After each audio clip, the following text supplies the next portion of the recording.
ಶ್ರೀ ಹರಿವಾಯುಗುರುಭ್ಯೋ ನಮಃ. ಓಂ ವಂದೇ ವಿಷ್ಣುಂ ನಮಾಮಿ ಶ್ರಿಯಮಥ ಚ ಭುವಂ ಬ್ರಹ್ಮವಾಯೂ ಚ ವಂದೇ ಗಾಯತ್ರೀಂ ಭಾರತೀಂ ತಾಮಪಿ ಗರುಡಮನಂತಂ ಭಜೆ ರುದ್ರದೇವಂ.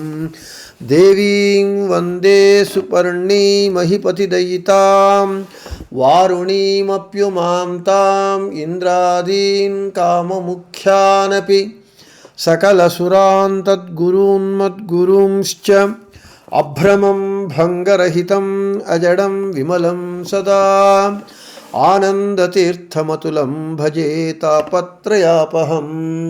ಸಾಧಿತಾ ಕಿಲ ಸತ್ತತ್ವಂ ಬಾಧಿತಾ ಕಿಲ ದುರ್ಮತಂ ಬೋಧಿತಾ ಕಿಲ ಸನ್ಮಾರ್ಗಂ ಮಾಧವಾಖ್ಯಯತಿಂ ಭಜೆ. ಸಂಸ್ಥಾನರಕ್ಷಣೆ ಶೂರಾನ್ ಪ್ರಸನ್ನಾನ್ ರಾಘವಾರ್ಚನೆ ಪ್ರಣಮಾಮಿ ಗುರೂನ್ ನಿತ್ಯಂ ಪ್ರಸನ್ನಶೂರಮಾಧವಾನ್.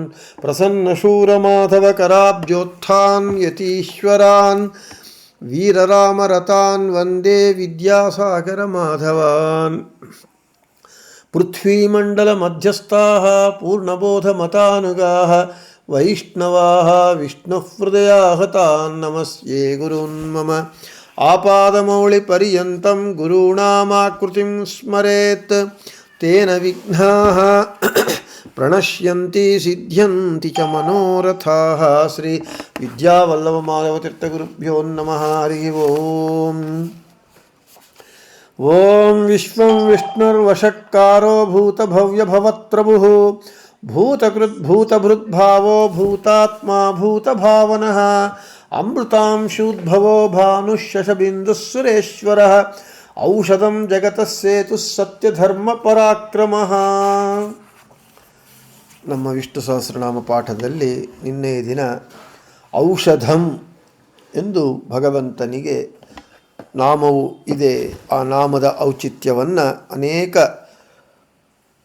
ಪ್ರಮಾಣಗಳನ್ನು ಅನುಸರಿಸಿ ಹೇಳಿಕೊಂಡಿದ್ದೇವೆ.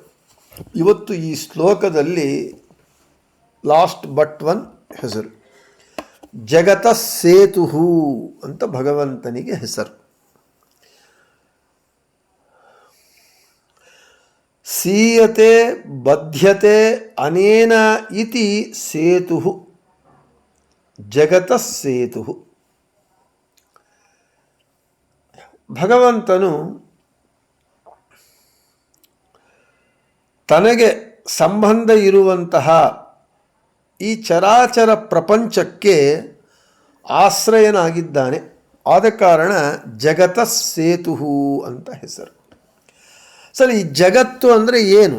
ನಾವು ಮೊದಲು ಅರ್ಥ ಮಾಡ್ಕೋಬೇಕಾಗಿದ್ದು ಜಗತ್ತು ಅಂದರೆ ಈ ಜಗತ್ತು ಹೇಗಿದೆ? ಚರಾಚರಾತ್ಮಕವಾಗಿದೆ. ಈ ಜಗತ್ತು ಎಂಬುದು ಚರಾಚರಾತ್ಮಕವಾಗಿದೆ. ಈ ಜಗತ್ತು ಚರಾಚರಾತ್ಮಕವಾಗಿದೆ ಅಂದರೆ ಚರ ಅಂದರೆ ಜೀವಿಗಳು, ಸ್ಥಾವರ ಜಂಗಮಾತ್ಮಕವಾದದ್ದು. ಜೀವಿಗಳು ಆ ಜೀವಗಳಲ್ಲಿ ಒಂದೇ ಕಡೆ ಇರುವಂಥದ್ದು ಸ್ಥಾವರ, ಕದಲಿಕ್ಕಾಗದೇ ಇರೋ ಗಿಡಗಳು ಇಂಥವು. ಚರಗಳು ಅಂದರೆ ಚಲಿಸುವ ಪ್ರಾಣಿಗಳು, ಜೀವರು ನಾವು. ಇನ್ನು ಚಲಿಸದೆ ಅಚರ ಚರಾಚರ ಜಗತ್ತು. ಅಷ್ಟೇ ಅಲ್ಲದೆ ಜಡಾತ್ಮಕವಾದದ್ದು ಜಡ ಪದಾರ್ಥಗಳು. ಚರಾಚರ ಜೀವರು, ಜಡ ಜೀವ ಇಲ್ಲದೆ ಇರುವ ಜಡ, ಸ್ಥಾವರ ಜಂಗಮಾತ್ಮಕವಾದದ್ದು, ಚರಾಚರವಾದದ್ದು, ಜಡ ಚೇತನಾತ್ಮಕವಾದದ್ದು ಈ ಜಗತ್ತು. ಇಂತಹ ಈ ಜಗತ್ತಿಗೆ, ಈ ಪ್ರಪಂಚಕ್ಕೆ ಆಶ್ರಯನಾಗಿದ್ದಾನೆ. ಆದ ಕಾರಣ ಅವನಿಗೆ ಜಗತ ಸೇತು ಅಂತ ಹೆಸರು. ಈ ಪ್ರಪಂಚ ನಾವೆಷ್ಟೋ ಬಾರಿ ಹೇಳ್ಕೊಂಡಂತೆ ಈ ಜಗತ್ತಿಗೆ ಪ್ರಪಂಚ ಅಂತ ಹೆಸರು. ಯಾಕೆ ಅಂದರೆ ಪ್ರಕೃಷ್ಟವಾದ ಪಂಚಭೇದಗಳಿಂದ ಯುಕ್ತವಾದದ್ದು ಈ ಜಗತ್ತು. ಜೀವ ಈಶ, ಜೀವ ಜಡ, ಜಡ ಈಶ, ಜಡ. ಈ ಪ್ರಕೃಷ್ಟವಾದ 5 ಭೇದಗಳಿಂದ ಈ ಜಗತ್ತು ಕೂಡಿರೋದರಿಂದ ಈ ಜಗತ್ತಿಗೆ ಪ್ರಪಂಚ ಅಂತ ಹೆಸರು. ಈ ಪ್ರಪಂಚ ಚರಾಚರಾತ್ಮಕವಾದದ್ದು ಮತ್ತು ಜಡ ಚೇತನಾತ್ಮಕವಾದದ್ದು. ಇಂತಹ ಜಗತ್ತಿಗೆ ಅವನು ಆಶ್ರಯನಾಗಿದ್ದಾನೆ. ಆದ ಕಾರಣ ಅವನಿಗೆ ಜಗತಸ್ಸೇತು ಅಂತ ಹೆಸರು. ಇನ್ನು ಭಾಗವತ ಹೇಳುತ್ತೆ, ಪರೋ ಮದನ್ಯೋ ಜಗತಸ್ತುಷಶ್ಚ ಓತಂ ಪ್ರೋತಂ ಪಟವತ್ ಯತ್ರ ವಿಶ್ವಂ. ಓತಂ ಪ್ರೋತಂ ಪಟವತ್ ಯಥಾ ಕಂಥಾಪಟಾಃ ಸೂತ್ರ ಓತಾಃ ಪ್ರೋತಾಶ್ಚ ಸಂಸ್ಥಿತಾಃ. ಇನ್ನು ಆಚಾರ್ಯರು ತಾತ್ಪರ್ಯ ನಿರ್ಣಯದಲ್ಲಿ ಸ್ಕಾಂದವಾಕ್ಯವನ್ನು ಹೇಳ್ತಾ ಇದ್ದಾರೆ. ಇದೇ ಮುಂದೆ ಹೋಗುತ್ತೆ. ಯಥಾ ಕಂಥಾಪಟಾಃ ಸೂತ್ರ ಓತಾಃ ಪ್ರೋತಾಶ್ಚ ಸಂಸ್ಥಿತಾಃ ಏವಂ ವಿಷ್ಣಾವಿದಂ ವಿಶ್ವಮೋತಂ ಪ್ರೋತಂಚ ಸಂಸ್ಥಿತಂ. ಭಾಗವತ ಏನೋ ಪರೋ ಮದನ್ಯೋ ಜಗತಸ್ತಸ್ತುಷಶ್ಚ ಓತಂ ಪ್ರೋತಂ ಪಟವತ್ ಯತ್ರ ವಿಶ್ವಂ ಅಂತ ಹೇಳಿದರೆ, ಓತಂ ಪ್ರೋತಂ ಪಟವತ್ ಅಂಥೇಳಿ ಸ್ಕಾಂದ ಪುರಾಣದ ವಾಕ್ಯವನ್ನು ಆಚಾರ್ಯರು ಭಾಗವತ ತಾತ್ಪರ್ಯ ನಿರ್ಣಯದಲ್ಲಿ ಹೇಳ್ತಾರೆ. ನೋಡೋಣ. ಈಗ ಈ ಸ್ಥಾವರ ಜಂಗಮಾತ್ಮಕವಾದಂತಹ ಈ ವಿಶ್ವವು ಭಗವಂತನಲ್ಲಿ ಓತಪ್ರೋತವಾಗಿದೆ ಎಂದು ಯಮ ತನ್ನ ಭಟರಿಗೆ ತಿಳಿಸಿದ್ದಾನೆ. ಇಲ್ಲಿ ಈ ಓತಪ್ರೋತ ಅಂದರೆ ಏನು ಅಂತ ಹೇಳಿದರೆ ಅದಕ್ಕೆ ದೃಷ್ಟಾಂತವನ್ನು ಕೊಡ್ತಾರೆ. ಒಂದು ವಸ್ತ್ರ ಇದೆ, ಒಂದು ಬಟ್ಟೆ ಇದೆ. ಆ ಬಟ್ಟೆಯಲ್ಲಿ ದಾರಗಳಿದೆ. ದಾರಗಳು ಅಲ್ಲಿ ನೇಯಲ್ಪಟ್ಟಿವೆ. ಆ ವಸ್ತ್ರದಲ್ಲಿ ದಾರಗಳು ಹೇಗೆ ನೇಯಲ್ಪಡುತ್ತೆ? ಉದ್ದಕ್ಕೆ ಅಡ್ಡಕ್ಕೆ, ಒಂದು ದಾರ ಉದ್ದಕ್ಕೆ, ಒಂದು ದಾರ ಅಡ್ಡಕ್ಕೆ. ಬರೇ ಉದ್ದವಾಗಿ ಬರೇ ಅಡ್ಡವಾಗಿ ನೇಯಿದರೆ ಅದು ವಸ್ತ್ರ ಆಗುವುದಿಲ್ಲ, ಸಾಧ್ಯ ಆಗಲ್ಲ. ಅದು ದಾರಗಳು ವಸ್ತ್ರವಾಗಿ ನಿಲ್ಲಬೇಕು ಅಂತ ಹೇಳಿದರೆ ಗಟ್ಟಿಯಾಗಿ ಆ ಪಟದಲ್ಲಿ ಅಂದರೆ ವಸ್ತ್ರದಲ್ಲಿ ತಂತುಗಳು ಅಂದರೆ ದಾರಗಳು ಉದ್ದವಾಗಿ ಅಡ್ಡವಾಗಿ ನೇಯಲ್ಪಟ್ಟಿರುತ್ತೆ. ಅದು ದೃಢವಾಗಿರುತ್ತೆ. ಆ ಪಟದಲ್ಲಿ ನೂಲುಗಳು ಅಂದರೆ ತಂತುಗಳು ಹೇಗೆ ಅಡ್ಡವಾಗಿ ಉದ್ದವಾಗಿ ನೇಯಲ್ಪಟ್ಟು ಓತಪ್ರೋತವಾಗಿರುತ್ತೋ ಹಾಗೆ ಈ ಸ್ಥಾವರ ಜಂಗಮಾತ್ಮಕವಾದ ಜಗತ್ತೂ ಕೂಡ ಭಗವಂತನಲ್ಲಿ ಓತಪ್ರೋತವಾಗಿದೆ. ಅದನ್ನೇ ಹೇಳ್ತಾ ಇದೆ ಸ್ಕಾಂದ ಪುರಾಣ. ಯಥಾ ಕಂಥ ಪಟಾಹ ಸೂತ್ರ ಓತಾಹ ಪ್ರೋತಾಶ್ಚ ಸಂಸ್ಥಿತಾಹ. ಹೇಗೆ ಬಟ್ಟೆಯಲ್ಲಿ ಓತಪ್ರೋತವಾಗಿ ದಾರಗಳು ಇದೆಯೋ ಏವಂ ವಿಷ್ಣಾವಿದಂ ವಿಶ್ವಮೋತಂ ಪ್ರೋತಂಚ ಸಂಸ್ಥಿತಂ. ಅದೇ ರೀತಿಯಾಗಿ ಭಗವಂತನಲ್ಲಿ ಸ್ಥಾವರ ಜಂಗಮಾತ್ಮಕವಾದ ಈ ವಿಶ್ವವು ಓತಪ್ರೋತವಾಗಿ ಇದೆ ಅಂತ ಸ್ಪಷ್ಟವಾಗಿ ಹೇಳ್ತಾ ಇದ್ದಾರೆ. ಇನ್ನು ಛಾಂದೋಗ್ಯೋಪನಿಷತ್ತು ಭಾಷ್ಯ. ಛಾಂದೋಗ್ಯೋಪನಿಷತ್ತು ಏನು ಹೇಳುತ್ತೆ? ಅಥ ಯ ಆತ್ಮ ಸ ಸೇತುರ್ವಿಧೃತಿ. ಆಚಾರ್ಯರು ಛಾಂದೋಗ್ಯೋಪನಿಷತ್ ಭಾಷ್ಯದಲ್ಲಿ ಸಿತಮಸ್ಮಿನ್ ಜಗತ್ ಸರ್ವಮಿತಿ ಸೇತುರಿತಿ ಈರಿತಃ ಅಂತ ಹೇಳ್ತಾ ಇದ್ದಾರೆ. ಏನು? ಛಾಂದೋಗ್ಯೋಪನಿಷತ್ತಿನಲ್ಲಿ ನಮ್ಮ ಹೃದಯಾಕಾಶದಲ್ಲಿರುವ ಭಗವಂತನ ಮಹಿಮೆಗಳನ್ನು ತಿಳಿಸುತ್ತಾ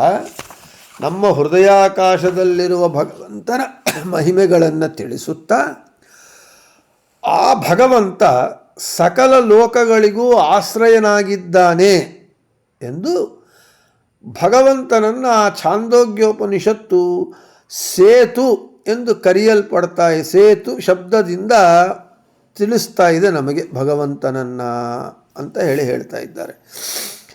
ಅಂದರೆ ಈ ಭಗವಂತನು ಹೇಗಿದ್ದಾನೆ ಅಂತ ಹೇಳಿದರೆ ಈ ಸಕಲ ಲೋಕಗಳಿಗೂ ಅವನೇ ಆಶ್ರಯನಾಗಿದ್ದಾನೆ, ಸೇತು ಆಗಿದ್ದಾನೆ. ಅಂದರೆ ಸೇತು ಅಂತ ಹೇಳಿದರೆ ನಾವು ವಾರಧಿ ಅಂದರೆ ಬ್ರಿಡ್ಜ್. ಇವನು ವಾರಧಿಯಾಗಿದ್ದಾನೆ. ಅಂದರೆ ನಮಗೆ ಇವನು ಆ ಸೇತು ಶಬ್ದವನ್ನು ಭಗವಂತ ಲೋಕಗಳಿಗೆ ಆಶ್ರಯನಾಗಿರೋದರಿಂದ ಛಾಂದೋಗ್ಯೋಪನಿಷತ್ತು ಅವನನ್ನು ಸೇತು ಎಂದು ಕರೀತಾ ಇದೆ. ಒಂದು ವೇಳೆ ಇವಾಗ ನಮಗೆ ಇದಕ್ಕಿನ್ನೂ ಲೌಕಿಕವಾದ ಒಂದು ದೃಷ್ಟಾಂತ ಕೊಡಬೇಕು ಅಂತ ಹೇಳಿದರೆ, ನಾವು ನೋಡ್ತಾ ಇರ್ತೇವೆ ಹೈವೇಯಲ್ಲಿ ಹೋಗ್ತಾ ಇರೋವಾಗ ಫ್ಲೈಓವರ್ಸ್ ಬರ್ತಾ ಇರುತ್ತೆ, ಅನೇಕ ಫ್ಲೈಓವರ್ಸ್ ಬರುತ್ತೆ. ಆ ಫ್ಲೈಓವರ್ಸ್ ಬಂದಾಗ ಮೇಲೆ ಏನೋ ಫ್ಲೈಓವರ್ ಮೇಲೆ ವೆಹಿಕಲ್ಸ್ ಹೋಗ್ತಾ ಇರುತ್ತೆ, ಕೆಳಗೆ ಅಂಡರ್ ಪಾಸಲ್ಲಿ ಏನಾಗುತ್ತೆ, ಅಲ್ಲಿ ಒಂದು ಫ್ಲೈಓವರ್ ಆಯಿತು, ಕೆಳಗೆ ಅಂಡರ್ ಪಾಸ್ ಬಂತು ಅಂತ ಹೇಳಿದರೆ ನೀವು ನೋಡಬಹುದು ಅಲ್ಲಿ ಅನೇಕ ಜನ ಆಶ್ರಯ ಹೊಂದಿಬಿಡ್ತಾರೆ. ಹಣ್ಣು ಮಾರೋರು, ಹೂ ಮಾರಿನವರು, ವೆಹಿಕಲ್ ಪಾರ್ಕಿಂಗ್ ಮಾಡೋರು, ಈ ರೀತಿಯಾಗಿ ಅದು ಒಂದು ಸೇತುವೆ ಅಥವಾ ಹತ್ತು ಕಡೆ ಇತ್ತು ಕಡೆ ಜಾಯಿಂಟ್ ಮಾಡ್ತಾ ಇದೆ. ಆವಾಗೇನಾಯಿತು, ಆ ಕೆಳಗೆ ಅನೇಕ ಜನಕ್ಕೆ ಆಶ್ರಯವಾಗತ್ತೆ. ಈ ಫ್ಲೈಓವರ್ಸು, ಬ್ರಿಡ್ಜಸ್ಸು ಇವುಗಳೇ ಅನೇಕ ಜನಕ್ಕೆ ಅಲ್ಲಿ ಜೀವನಕ್ಕೆ ಆಶ್ರಯವಾಗಿ, ಆಶ್ರಯದ ತಾಣವಾಗಿ ಆಗುವಾಗ ಚರಾಚರಾತ್ಮಕವಾದ ಈ ಜಗತ್ತಿಗೆ ಭಗವಂತ ಯಾಕೆ ಆಶ್ರಯನಾಗುವುದಿಲ್ಲ? ಸೇತು ಶಬ್ದವಾಚ್ಯನಾಗಿ ಭಗವಂತ ಈ ಜಗತ್ತಿಗೆ ಆಶ್ರಯನಾಗ್ತಾ ಇದ್ದಾನೆ. ಹಾಗೆ ಆಶ್ರಯ ಆಗದೇ ಇದ್ದ ಪಕ್ಷದಲ್ಲಿ ಏನಾಗತ್ತೆ ಅಂತ ಹೇಳಿ ಮುಂದಿನ ಪ್ರಮಾಣದಲ್ಲಿ ನಮಗೆ ಪ್ರಮಾಣಕಾರರು ಹೇಳ್ತಾ ಇದ್ದಾರೆ. ಛಾಂದೋಗ್ಯೋಪನಿಷತ್ತಿನಲ್ಲಿ ಯೇಷಾಂ ಲೋಕಾನಾಮ ಸಂಭೇದಾಯ ಅಂತ ಹೇಳ್ತಾ ಅದಕ್ಕೆ ವ್ಯಾಖ್ಯಾನವನ್ನು ಹೇಳ್ತಾ, ಯ ಆತ್ಮ ಹೃತ್ ಪದ್ಮಸ್ತತ್ವೇನೋಕ್ತಃ ಸಹ ಯೇಷಾಂ ಲೋಕಾನಾಮ ಸಂಭೇದಾಯ ಮೇಲನಾಯ ಅವಿದಾರಣಾಯ ವಾ ಸೇತುರಾಶ್ರಯಃ ಯದಿ ಭಗವಾನಾಶ್ರಯೋ ನ ಸ್ಯಾತ್ ತದಾ ಲೋಕ ನಿರಾಧಾರ ಏಕತ್ರ ಮಿಲಿತ ವಿದಾರಿತ ವಾ ಸ್ಯುರಿತಿ ಭಾವ ಅಂತ ಹೇಳಿದರು. ಒಂದು ವೇಳೆ ಇವನು ಸಕಲ ಲೋಕಗಳಿಗೆ ಆಶ್ರಯನಾಗದೇ ಇದ್ದ ಪಕ್ಷದಲ್ಲಿ ಅವಾಗೇನಾಗ್ತಾ ಇತ್ತು, ಲೋಕಗಳೆಲ್ಲ ಒಂದೇ ಕಡೆ ಸೇರಿಬಿಡ್ತಾ ಇತ್ತು, ಸೇರಿ ಎಲ್ಲ ಪುಡಿ ಪುಡಿ ಆಗೋಗ್ತಾ ಇತ್ತು. ಈ ಯುಕ್ತಿಯಿಂದ ಭಗವಂತನು ಸರ್ವಲೋಕಾಶ್ರಯನು ಎಂದು ಹೇಳಲ್ಪಟ್ಟಿದೆ, ಸಮರ್ಥಿಸಲ್ಪಟ್ಟಿದೆ. ಅಂದರೆ ಭಗವಂತನು ಈ ಲೋಕಗಳಿಗೆ ಆಶ್ರಯನು ಆಗದೇ ಇದ್ದಿದ್ದಲ್ಲಿ ಏನಾಗ್ತಾ ಇತ್ತು, ಇವೆಲ್ಲವೂ ಒಂದೇ ಕಡೆ ಸೇರ್ಕೊಂಡ್ಬಿಟ್ಟು ಒಂದಕ್ಕೊಂದೇ ಹೊಡ್ಕೊಂಡು ಪುಡಿ ಪುಡಿ ಆಗೋಗ್ತಾ ಇತ್ತು. ಇದಕ್ಕೆ ಮತ್ತೂ ಲೌಕಿಕವಾದ ದೃಷ್ಟಾಂತ ಹೇಳಬೇಕು ಅಂತ ಹೇಳಿದರೆ, ಅನೇಕ ಬಸ್ಸುಗಳು ಬರುತ್ತೆ. ಈ ಬಸ್ಸುಗಳೆಲ್ಲ ಬಂದಾಗ ಅದಕ್ಕೊಂದು ಬಸ್ ಸ್ಟ್ಯಾಂಡು ಅಂತ ಒಂದು ತಾಣ ಮಾಡಿದ್ದಾರೆ. ಈ ಬಸ್ಸುಗಳಿಗೆಲ್ಲ ಒಂದು ತಾಣ ಮಾಡದೇ ಇದ್ದಿದ್ದಲ್ಲಿ ಎಲ್ಲ ಬಸ್ಸುಗಳು ಒಂದು ಈ ಊರಿಗೆ ಹೋಗೋ ಬಸ್ಸು ಈ ಬಸ್ ಸ್ಟ್ಯಾಂಡು, ತಮಿಳ್ನಾಡಿಗೆ ಹೋಗೋದೆಲ್ಲ ಒಂದು ಬಸ್ ಸ್ಟ್ಯಾಂಡು, ಕರ್ನಾಟಕದೊಳಗಡೆ ಒಂದು ಬಸ್ ಸ್ಟ್ಯಾಂಡು, ಆಂಧ್ರಾಗೆ ಹೋಗೋ ಬಸ್ಸುಗಳೆಲ್ಲ ಒಂದು ಕಡೆ ಅಂತ ಈ ರೀತಿಯಾಗಿ ಬಸ್ಸುಗಳ ತಾಣ ಬಸ್ ಸ್ಟ್ಯಾಂಡುಗಳು ಮಾಡದೇ ಇದ್ದ ಪಕ್ಷದಲ್ಲಿ ಎಲ್ಲ ಬಸ್ಸುಗಳು ಒಂದೇ ಕಡೆ ಸೇರಿಬಿಟ್ರೆ ಏನಾಗೋಯ್ತು, ಟ್ರಾಫಿಕ್ ಜಾಮ್ ಆಗುತ್ತೆ, ಒಂದಕ್ಕೊಂದು ಹೊಡ್ಕೊಂಡು ಆಕ್ಸಿಡೆಂಟ್ಗಳಾಗತ್ತೆ, ವೆಹಿಕಲ್ಸು ಡ್ಯಾಮೇಜ್ ಆಗುತ್ತೆ, ಜನಕ್ಕೆ ತೊಂದರೆ ಆಗುತ್ತೆ. ನಮ್ಮ ಒಂದು ಲೌಕಿಕವಾದ ವ್ಯವಸ್ಥೆಯಲ್ಲೇ ನಾವು ಇಷ್ಟು ಬಸ್ ಸ್ಟ್ಯಾಂಡುಗಳು, ರೈಲ್ವೆ ಸ್ಟೇಷನ್ಗಳು, ಏರ್ಪೋರ್ಟುಗಳು ನಾವು ಮಾಡಿಟ್ಕೊಂಡಿದ್ದೇವೆ. ಏರೋಪ್ಲೇನ್ಸು, ಬಸ್ಸುಗಳು, ಟ್ರೈನುಗಳು, ಕಾರುಗಳು, ಶಿಪ್ಪುಗಳು ಎಲ್ಲ ಒಂದೇ ಕಡೆ ಸೇರ್ಕೊಂಡ್ಬಿಟ್ರೆ ಏನಾಯಿತು, ಟ್ರಾಫಿಕ್ ಜಾಮ್ ಆಗಿ ಅವ್ಯವಸ್ಥೆಮಯ ಆಗಿಬಿಡತ್ತೆ. ಹಾಗೆ ಒಂದು ವೇಳೆ ಭಗವಂತನಾದರೆ ಅದನ್ನು ಯಾವ್ದು ಹೇಳ್ತಾ ಇದ್ದಾರೆ, ಛಾಂದೋಗ್ಯೋಪನಿಷತ್ತು ಹೇಳ್ತಾ ಇದೆ, ವ್ಯಾಖ್ಯಾನಕಾರರು ಹೇಳ್ತಾರೆ, ಒಂದು ವೇಳೆ ಭಗವಂತನು ಸಕಲ ಲೋಕಗಳಿಗೆ ಆಶ್ರಯನಾಗದೇ ಇದ್ದ ಪಕ್ಷದಲ್ಲಿ ಎಲ್ಲ ಒಂದು ಕಡೆ ಸೇರಿ ಪುಡಿ ಪುಡಿ ಆಗ್ತಾ ಇತ್ತು. ಆದ ಕಾರಣ ಭಗವಂತನು ಸರ್ವಲೋಕಾಶ್ರಯನು ಅಂತ ನಾವು ಹೇಳಲೇಬೇಕು ಅಂತ ಹೇಳ್ತಾ, ಇನ್ನು ನೈತಂ ಸೇತುಮಹೋರಾತ್ರೆ ತರತೋ ತಸ್ಮಾದ್ವಾ ಏತಂ ಸೇತುಂ ತೀರ್ತ್ವಾಪಿ. ಛಾಂದೋಗ್ಯೋಪನಿಷತ್ತು ಮತ್ತು ಹೇಳ್ತಾ ಇದೆ, ಮುಂದೆ ಕೂಡ ಭಗವಂತನನ್ನು ಈ ಸೇತು ಎಂಬ ಶಬ್ದದಿಂದಲೇ ಛಾಂದೋಗ್ಯೋಪನಿಷತ್ತು ಉಲ್ಲೇಖ ಮಾಡ್ತಾ ಇದೆ. ಹಾಗೆ ಇನ್ನೊಂದು ಕಡೆ ಬ್ರಹ್ಮಸೂತ್ರ ಭಾಷ್ಯದಲ್ಲಿ ಆಚಾರ್ಯರು ಹೇಳ್ತಾರೆ, ಏಷ ಸೇತುರ್ವಿಧೃತಿರ್ಯ ಏಷ ಆನಂದ ಪರಸ್ಯೈಷ ನಿತ್ಯೋ ಮಹಿಮಾ ಬ್ರಾಹ್ಮಣಸ್ಯ. ಈ ಜಗತ್ತು ಎಂಥದ್ದು, ಭಗವಂತ ಅವನೆಂಥವನು, ಈ ಜಗತ್ತು ಎಂಥದ್ದು ಅಂತ ಹೇಳಿದ್ರೆ ಭಗವಂತನ ಸ್ವರೂಪಾತ್ಮಕವಾದ ಆನಂದವನ್ನು, ಭಗವಂತ ಸ್ವರೂಪಾತ್ಮಕವಾದ ಆನಂದವನ್ನುಳ್ಳವನಾಗಿದ್ದಾನೆ. ಅಂತಹ ಸ್ವರೂಪಾತ್ಮಕವಾದ ಆನಂದವನ್ನು ಜಗತ್ತಿಗೆ ಆಧಾರ ಪ್ರಯುಕ್ತನಾಗಿರೋದರಿಂದ ಸೇತು ಎಂದು ಭಗವಂತ ಕರೆಯಲ್ಪಡ್ತಾ ಇದ್ದಾನೆ. ಒಟ್ಟಾರೆ ಭಗವಂತನೇ ಈ ಜಗತ್ತಿಗೆಲ್ಲ ಆಧಾರಭೂತನಾಗಿರೋದರಿಂದ ಸೇತು ಎಂದು ಕರೆಯಲ್ಪಡ್ತಾ ಇದ್ದಾನೆ. ಅಂದರೆ ಜಗತ ಸೇತು.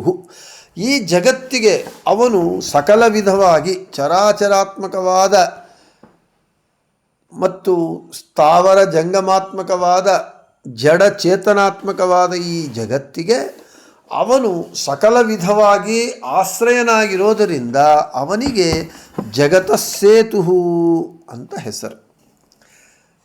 ಇನ್ನು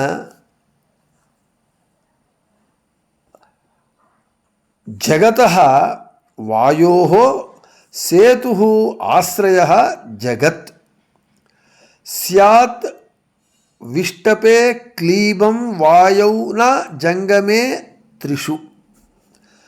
ಇವನು ವಾಯುದೇವರಿಗೆ, ಭಗವಂತ ವಾಯುದೇವನಿಗೆ ಆಶ್ರಯನಾಗಿದ್ದಾನಾದ ಕಾರಣ ಅವನಿಗೆ ಜಗತಸ್ಸೇತು ಅಂತ ಹೆಸರು. ಜಗತಃ ಅಂದರೆ ವಾಯೋಃ, ಸೇತು ಅಂದರೆ ಆಶ್ರಯ. ಅಂತಹ ವಾಯುದೇವರಿಗೆ ಆಶ್ರಯನಾದ ಕಾರಣ ವಾಯುದೇವರಿಗೆ ಅವನ ಆಶ್ರಯನಾಗಿದ್ದಾನೆ. ವಾಯುದೇವರು ಜಗತ್ತೆಂದು ಕರೆಯಲ್ಪಡ್ತಾ ಇದ್ದಾರೆ. ಯಾಕೆ ಅಂತ ಹೇಳಿದರೆ, ಈ ಚರಾಚರಾತ್ಮಕವಾದ ಪ್ರಪಂಚಕ್ಕೆ ಜೀವೋತ್ತಮರಾದ ವಾಯುದೇವರು ವಿಶೇಷವಾಗಿ ಆಶ್ರಯವಾಗಿದ್ದಾರೆ. ಅದನ್ನು ಮುಂದೆ ಹೇಳ್ತಾ ಇದ್ದಾರೆ.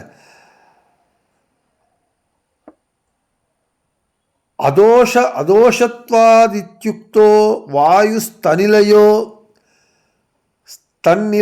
ಯತಃ ಅನಿಲಂ ತತ್ ಏವಾಸೌ ಅಂತ ಹೇಳ್ತಾ ಇದ್ದಾರೆ. ವಾಯುದೇವರಿಗೆ ಆಶ್ರಯನಾದವನು, ವಾಯುದೇವರು ಜಗತ್ತಂತ ಕರೆಯಲ್ಪಡ್ತಾ ಇದ್ದಾರೆ. ಜಗತ್ತೆಂದು ಕರೆಯಲ್ಪಡುವ ವಾಯುದೇವರಿಗೆ ಆಶ್ರಯನಾಗಿರೋದರಿಂದ ಭಗವಂತನಿಗೆ ಜಗತಸ್ಸೇತು ಅಂತ ಹೆಸರು. ವಾಯುದೇವರು ಜಗತ್ತಂತ ಯಾಕೆ ಕರೆಯಲ್ಪಡ್ತಾರೆ ಅಂತ ಹೇಳಿ ನಮಗೆ ವಿವರಣೆಯನ್ನು ಕೊಡ್ತಾ ಇದ್ದಾರೆ. ಈ ಚರಾಚರಾತ್ಮಕವಾದ ಪ್ರಪಂಚಕ್ಕೆ ಭಗವಂತನು ಆಶ್ರಯನಾಗಿದ್ದರೂ ಕೂಡ ವಾಯುದೇವರು ಈ ಜಗತ್ತಿಗೆ, ವಿಶೇಷವಾಗಿ ಚರಾಚರಾತ್ಮಕವಾದ ಈ ಪ್ರಪಂಚಕ್ಕೆ ವಾಯುದೇವರು ಮುಖ್ಯ ಆಶ್ರಯರಾಗಿದ್ದಾರೆ.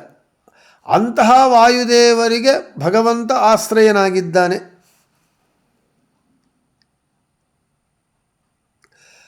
ಈ ಜಗತ್ತಿಗೆ ಆಶ್ರಯನಾಗಿರೋದೇ ಅಲ್ಲದೆ ಅದರಲ್ಲೂ ವಾಯುದೇವನಿಗೂ ವಿಶೇಷವಾಗಿ ಆಶ್ರಯನಾಗಿದ್ದಾನೆ. ಆದ್ದರಿಂದಲೇ ವಾಯುದೇವರು ವಿಶೇಷವಾಗಿ ಅನಿಲ ಎಂದು ಕರೆಯಲ್ಪಡ್ತಾ ಇದ್ದಾರೆ ಅಂತ ಹೇಳ್ತಾ ಇದ್ದಾರೆ. ಇನ್ನು ಇಲ್ಲಿ ನಮಗೆ ಏನು ವಾಯುದೇವರಿಗೆ ಅಷ್ಟು ಪ್ರಾಮುಖ್ಯತೆ ಯಾಕೆ ಅಂತ ಹೇಳಿದರೆ, ವಾಯುದೇವರು ಜೀವೋತ್ತಮರು. ಭಗವಂತನ ಕಾರ್ಯವನ್ನು ಭಗವಂತನ ಎಲ್ಲ ಕಾರ್ಯಗಳನ್ನು ಸರ್ವಕಾಲ ಸರ್ವಾವಸ್ಥೆಗಳಲ್ಲಿ ಸದಾ ಮಾಡ್ತಾನೇ ಇರ್ತಾರೆ. ನಿತ್ಯ ಸೇವಕರಾಗಿ, ಅವಿಶ್ರಾಂತ ನಿತ್ಯ ಸೇವಕರಾಗಿ. ಯಾಕೆ? ಭಗವಂತ ಎಲ್ಲೆಲ್ಲಿರ್ತಾನೋ ಅಲ್ಲೆಲ್ಲಿ ಇದ್ದು ಭಗವಂತನ ಸೇವೆಯನ್ನು ಮಾಡ್ತಾನೇ ಇರ್ತಾರೆ. ಹೇಗೆ? ಈ ಜಗತ್ತಿನ ಪಾಲನೆ. ಜಗತ್ತಿನ ಪಾಲನೆ ಅಂದರೆ ಏನು? ಎಲ್ಲ ಜೀವರು ಉಸಿರಾಟದಿಂದ ಇದ್ರೇ ಈ ಜಗತ್ತು. ಉಸಿರಾಟ ಇಲ್ಲದೆ ಇದ್ದರೆ ಎಲ್ಲರೂ ಹೆಣಗಳಾಗ್ತಾರೆ. ಅದಕ್ಕೆ ಶ್ರೀಪಾದರಾದರು ಹೇಳ್ತಾರೆ, ಕರ್ಣಾಭಿಮಾನಿ ಸುರರು ದೇಹವಾ ಬಿಡಲು ಕುರುಡ ಕಿವುಡ ಮೂಕನೆಂದೆನಿಸುವ ಪರಮ ಮುಖ್ಯ ಪ್ರಾಣ ತೊಲಗಲ ದೇಹವನ್ನು ಅರಿತು ಪೆಣವೆಂದು ಪೇಳ್ವರು ಬುಧಜನ. ವಾಯುದೇವರಿದ್ದರೆ ಇವನು ಮನುಷ್ಯ, ಇಲ್ಲ ಅಂದರೆ ಹೆಣ. ಅದೇ ವಾಯುದೇವರು ತ್ರಿವಿಧ ಜೀವರಾಶಿಗಳಲ್ಲಿ ಇದ್ದು 6,3,2,1,000 ಶತಶ್ವಾಸ ಜಪಗಳ 3 ವಿಧ ಜೀವರೊಳಗೆ ಅಬ್ಜಜಕಲ್ಪ ಪರ್ಯಂತತ ರಚಿಸಿ ಸಾತ್ವರಿಗೆ ಸುಖ ಸಂಸಾರ ಮಿಶ್ರರಿಗೆ ಅಧಮ ಜನರಿಗೆ ಅಪಾರ ದುಃಖಗಳೀವ ಗುರು ಪವಮಾನ ಸಲಹೆಮ್ಮ. ಈ ಜಗತ್ತು, ಈ ಪ್ರಪಂಚದ ವ್ಯಾಪಾರ ನಡೀತಾ ಇದೆ. ನಾವೆಲ್ಲರೂ ಉಸಿರಾಟ ಆಡುತ್ತಾ ಪಾಠ ಪ್ರವಚನಗಳು ಮಾಡಿಕೊಳ್ತಾ ನಮ್ಮ ಜೀವನವನ್ನು ನಿತ್ಯವೂ ಸಾಗಿಸುತ್ತಾ ಇದ್ದೇವೆ ಅಂತ ಹೇಳಿದರೆ, ವಾಯುದೇವರು ಎಲ್ಲರಲ್ಲಿ ಇದ್ದು ದಿನಕ್ಕೆ 21,600 ಬಾರಿ ಉಚ್ಛ್ವಾಸ ನಿಶ್ವಾಸ ರೂಪವಾದ ಶ್ವಾಸಕ್ರಿಯೆಯನ್ನು ಅವರು ಮಾಡಿಸುತ್ತಾ ಇರುವುದರಿಂದಲೇ ನಾವೆಲ್ಲರೂ ಜೀವಂತವಾಗಿದ್ದೇವೆ. ಈ ಜಗತ್ತು ಚೈತನ್ಯವಂತವಾಗಿದೆ. ಅಂತಹ ವಾಯುದೇವರಿಗೆ ಇವನು ಆಶ್ರಯವಾನು. ಜಯ ಜಯತು ಜಗತ್ರಾಣ ಜಗದೊಳಗೆ ಸುತ್ರಾಣ. ಶ್ರೀಪಾದರಾದರೆ ಅದೇ ಹೇಳ್ತಾರೆ, ಜಯ ಜಯತು ಜಗತ್ರಾಣ. ಜಗತ್ತಿಗೆ ತ್ರಾಣ ಪ್ರಾಣರಾದವರು ವಾಯುದೇವರು. ಅಂತಹ ಪ್ರಾಣದೇವರು ಯಾರನ್ನು ಆಶ್ರಯಿಸಿಕೊಂಡಿದ್ದಾರೆ? ಭಗವಂತನನ್ನು ಆಶ್ರಯಿಸಿಕೊಂಡಿದ್ದಾರೆ. ಪ್ರಾಣಾದ್ ವಾಯುರಜಾಯತ. ಭಗವಂತನ ಪ್ರಾಣದಿಂದ ವಾಯುದೇವರು ಹುಟ್ಟಿದ್ದಾರೆ. ಅಂತಹ ವಾಯುದೇವರು ಜಗತ್ತಿಗೆ ಪ್ರಾಣತ್ರಾಣರಾಗಿದ್ದಾರೆ. ಅದೇ ಇಲ್ಲಿ ಹೇಳ್ತಾ ಇದ್ದಾರೆ. ಆದ್ದರಿಂದ ವಾಯುದೇವರಿಗೆ ವಿಶೇಷವಾಗಿ ಅನಿಲ ಎಂದು ಹೆಸರು. ಇನ್ನು ಸಂಸಾರ ಸಾಗರೋತ್ತಾರಣೆ ಸೇತುರಿವ ಆಲಿರಿವೇತಿ ಸೇತು ಜಗತಃ ಜಗತ್ಸಂಬಂಧಿ ಸೇತು ಜಗತಃ ಸೇತು ಅಂತ ಹೇಳ್ತಾ ಇದ್ದಾರೆ. ಈ ಜಗತ್ತಿಗೆ ಅಥವಾ ವಾಯುದೇವರಿಗೆ ಸಂಸಾರವನ್ನು ದಾಟುವುದಕ್ಕೆ ಸೇತುವೆಯಂತೆ ಇದ್ದಾನಾದ ಕಾರಣ ಭಗವಂತನಿಗೆ ಜಗತಃ ಸೇತು ಅಂತ ಹೆಸರು. ಇಲ್ಲಿ ಜಗತ್ತಿಗೆ ಸೇತುವಾಗಿದ್ದಾನೆ. ಜಗತ್ತು ಅಂತಂದರೆ ಏನು? ಇಷ್ಟರವರೆಗೂ ನಾವು ಹೇಳಿಕೊಂಡಿದ್ದೇವೆ. ಚೇತನಾತ್ಮಕವಾದದ್ದು, ಜಡ ಚೇತನಾತ್ಮಕವಾದದ್ದು ಅಂತ ಹೇಳಿದ್ದೇವೆ. ಜಗತ್ತು ಅಂತ ಹೇಳಿದ್ರೆ ಜನರು, ಜೀವರು, ಮನುಷ್ಯರು, ಪ್ರಾಣಿಗಳು ಇವೆಲ್ಲರೂ ಕೂಡ ಸಂಸಾರದಿಂದ ದಾಟಬೇಕು ಅಂತ ಹೇಳಿದರೆ ಯಾರನ್ನು ಆಶ್ರಯಿಸಬೇಕು? ಭಗವಂತನನ್ನೇ ಆಶ್ರಯಿಸಬೇಕು. ಭಗವಂತನೇ ಸೇತುವಾಗಿದ್ದಾನೆ ನಮ್ಮೆಲ್ಲರಿಗೂ. ನಾವು ಈ ಸಂಸಾರ ಸಾಗರದಿಂದ ಪಾರಾಗಬೇಕು, ಹೊರಗೆ ಬೀಳಬೇಕು ಅಂತ ಹೇಳಿದರೆ ಭಗವಂತ ಸೇತು ನಾಮಶಬ್ದವಾಚ್ಯನಾದ ಭಗವಂತನನ್ನು ಈ ಜಗತ್ತೆಲ್ಲ ಆಶ್ರಯಿಸಬೇಕು. ಆದ ಕಾರಣ ಅವನಿಗೆ ಜಗತಸ್ಸೇತು ಅಂತ ಹೆಸರು. ಇನ್ನು ವಾಯುದೇವರು ಈ ಜಗದ್ವ್ಯಾಪಾರವನ್ನೆಲ್ಲ, ಈ ಜಗತ್ತೊಳಗಿರುವ ಎಲ್ಲ ಜೀವರ ಉಚ್ಛ್ವಾಸ ನಿಶ್ವಾಸ ರೂಪವಾದ ಆ ಕ್ರಿಯೆಯನ್ನು ಮಾಡಿಸುವವರು ವಾಯುದೇವರು. ಅಂತಹ ವಾಯುದೇವರು ಕೂಡ ಸಂಸಾರವನ್ನು ದಾಟುವುದಕ್ಕೆ ಆ ವಾಯುದೇವರು ಕೂಡ ಯಾರನ್ನು ಆಶ್ರಯಿಸಬೇಕು ಅಂತ ಹೇಳಿದರೆ ಸೇತು ಶಬ್ದವಾಚ್ಯನಾದ ಸೇತು ನಾಮವಾಚಕನಾದ ಭಗವಂತನನ್ನೇ ಆಶ್ರಯಿಸಬೇಕು. ಆದ ಕಾರಣ ಭಗವಂತನಿಗೆ ಜಗತಸ್ಸೇತು ಅಂತ ಹೆಸರು. ಇನ್ನು ಬಾಹುಬ್ಯಾಂ ಸಾಗರಂ ತರ್ತುಂ ಇಚ್ಛೇತ ಪುಮಾನ್ ಭುವಿ ವಾಸುದೇವಮನಾರಾಧ್ಯ ಕೋ ಮೋಕ್ಷಂ ಗಂತುಮಿಚ್ಛತಿ. ಸಂಸಾರ ಸಾಗರವನ್ನು ನಾವು ದಾಟಬೇಕು. ಸಂಸಾರ ಸಾಗರವನ್ನು ದಾಟಬೇಕು ಅಂತ ಹೇಳಿದರೆ ನಮ್ಮ ಶಕ್ತಿ ಸಾಮರ್ಥ್ಯಗಳು ಏನೂ ಸಾಕಾಗುವುದಿಲ್ಲ. ಯಾಕೆ? ನಾವು ಅಸ್ವತಂತ್ರರು, ಅಲ್ಪಶಕ್ತರು, ಅಲ್ಪ ಸಾಮರ್ಥ್ಯವುಳ್ಳವರು. ಸರ್ವತಂತ್ರ ಸ್ವತಂತ್ರನಾದಂತಹ ಭಗವಂತನ ಅನುಗ್ರಹದಿಂದಲೇ ಈ ಸಂಸಾರವೆಂಬ ಸಾಗರವನ್ನು ನಾವು ದಾಟಬೇಕು. ಒಂದು ವೇಳೆ ಭಗವಂತನ ಅನುಗ್ರಹವಿಲ್ಲದೆ, ಅವನ ಹಂಗಿಲ್ಲದೆ, ಅವನ ಪ್ರಮೇಯವಿಲ್ಲದೆ, ಇಲ್ಲ ನಾನು ಈ ಸಂಸಾರ ಸಾಗರವನ್ನು ದಾಟಿ ಮೋಕ್ಷವನ್ನು ಪಡೆಯುತ್ತೇನೆ ಅಂತ ಯಾವನಾದರೂ ಕೂಡ ಭಾವಿಸಿದರೆ ಏನಾಗತ್ತ ಅವನ ಇಚ್ಛೆ ಹೇಗಿರುತ್ತೆ ಅಂತ ಹೇಳಿದರೆ ಅದೇ ಹೇಳ್ತಾ ಇದ್ದಾರೆ. ಬಾಹುಭ್ಯಾಂ ಸಾಗರಂ ತರ್ತುಂ ಕ ಇಚ್ಛೇತ ಪುಮಾನ್ ಭುವಿ. ನಾನು ವಾಸುದೇವನನ್ನು, ಮೋಕ್ಷಪ್ರದನಾದ ವಾಸುದೇವನನ್ನು ಬಿಟ್ಟು ಅವನ ಅನುಗ್ರಹ ಇಲ್ಲದೆ ಸಂಸಾರವೆಂಬ ಸಾಗರವನ್ನು ದಾಟಿ ಮೋಕ್ಷವನ್ನು ಪಡೆಯುತ್ತೇನೆ ಅಂತ ಅಂದುಕೊಂಡರೆ, ಭಾವಿಸಿದರೆ ಅವನ ಪ್ರಯತ್ನ ಹೇಗಿರುತ್ತೆ ಅಂತ ಹೇಳಿದರೆ, ಕಾಲುಗಳನ್ನು ಹೊಡೆಯದೆ ಕೇವಲ ಕೈಗಳನ್ನು ಹೊಡಿತಾ, ಅಂದರೆ ಬಾಹುಗಳಿಂದ ಕೈಗಳಿಂದ ಈಜುತ್ತಾ ದೊಡ್ಡ ಸಮುದ್ರವನ್ನು ನಾನು ದಾಟುತ್ತೇನೆ ಅಂತ ಯಾವನು ಹೇಳಿದರೆ, ಯಾವನಾದರೂ ಈ ದೊಡ್ಡ ಅರೇಬಿಯಾ ಸಮುದ್ರ, ಬಂಗಾಳಾಖಾತ ಸಮುದ್ರವನ್ನು ನಾನು ಕಾಲು ಹೊಡೆಯದೆ ಬರೇ ಕೈಗಳಿಂದ ನಾನು ಸಮುದ್ರವನ್ನು ದಾಟುತ್ತೇನೆ ಅಂತ ಹೇಳಿದರೆ ಎಷ್ಟು ಹಾಸ್ಯಾಸ್ಪದವಾಗಿರುತ್ತೋ, ಹಾಗೆ ಭಗವಂತನ ಅನುಗ್ರಹವಿಲ್ಲದೆ, ಭಗವಂತನ ಹಂಗಿಲ್ಲದೆ ಈ ಸಂಸಾರವೆಂಬ ಸಾಗರವನ್ನು ನಾನು ದಾಟಿ ಮೋಕ್ಷವನ್ನು ಹೊಂದುತ್ತೇನೆ ಎಂಬುವನು ಅಷ್ಟೇ ಹಾಸ್ಯಾಸ್ಪದವಾಗಿರುತ್ತೆ. ಇದು ಯಾರು ಹೇಳಿರುವುದು? ಚತುರ್ಮುಖ ಬ್ರಹ್ಮ ಹೇಳಿದ್ದಾನೆ. ಕೃಷ್ಣಾಮೃತ ಮಹಾರ್ಣವದಲ್ಲಿ ಆಚಾರ್ಯರು ಉಲ್ಲೇಖ ಮಾಡ್ತಾರೆ. ಇದು ಯಾರು ಹೇಳಿದ್ದು ಅಂತ ಹೇಳಿದರೆ, ಜೀವೋತ್ತಮರಾದ ಚತುರ್ಮುಖ ಬ್ರಹ್ಮ ಹೇಳಿದ್ದಾನೆ ಈ ಮಾತನ್ನು. ಆದ ಕಾರಣ ಸಂಸಾರವೆಂಬ ಈ ಸಾಗರವನ್ನು ದಾಟಬೇಕು ಅಂತ ಹೇಳಿದರೆ ನಮಗೆ ಸೇತುವೆಯಂತೆ ಉಪಕಾರಕ ಆಗುವವನು, ನಮಗೆ ಉಪಕಾರವನ್ನು ಮಾಡುವವನು, ನಮಗೆ ಉಪಯೋಗ ಪಡುವವನು ಯಾರು ಅಂತ ಹೇಳಿದರೆ ಸರ್ವೋತ್ತಮನಾದ ಭಗವಂತ. ಈ ಜಗತ್ತಿನಲ್ಲಿ ನಾವೂ ಭಾಗವಾದ ಕಾರಣ ಈ ಜಗತ್ತು ಸಂಸಾರ ಸಾಗರದಿಂದ ದಾಟಬೇಕು, ಪಾರಾಗಬೇಕು ಅಂತ ಹೇಳಿದರೆ ಸೇತು ಶಬ್ದವಾಚ್ಯನಾದ, ಸೇತು ನಾಮಕನಾದ ಭಗವಂತನನ್ನೇ ನಾವು ಆಶ್ರಯಿಸಬೇಕು. ಆದ ಕಾರಣ ಈ ಜಗತ್ತಿಗೆ ಸೇತುವಿನಂತೆ ಆಶ್ರಯನಾಗಿದ್ದಾನಾದ ಕಾರಣ ಭಗವಂತನಿಗೆ ಜಗತಸ್ಸೇತು ಎಂಬುವಂತಹ ಹೆಸರು ಬಂದಿದೆ ಅಂತ ಹೇಳ್ತಾ, ಇನ್ನು ಭಗವಂತ ಈ ಜಗತ್ತನ್ನು ಪಾರು ಮಾಡೋದೇ ಅಲ್ಲ, ಈ ಜಗತ್ತಿಗೆ ಬಂಧಕನೂ ಅವನೇ ಆಗಿದ್ದಾನೆ. ಮೊದಲಾದ ವಿಷಯಗಳನ್ನೆಲ್ಲ ನಾಳೆ ಹೇಳಿಕೊಳ್ಳೋಣ ಅಂತ ಹೇಳ್ತಾ, ಶ್ರೀಕೃಷ್ಣಾರ್ಪಣಮಸ್ತು, ಮಧ್ವೇಶಾರ್ಪಣಮಸ್ತು. ಎಲ್ಲರಿಗೂ ಶುಭಮಸ್ತು.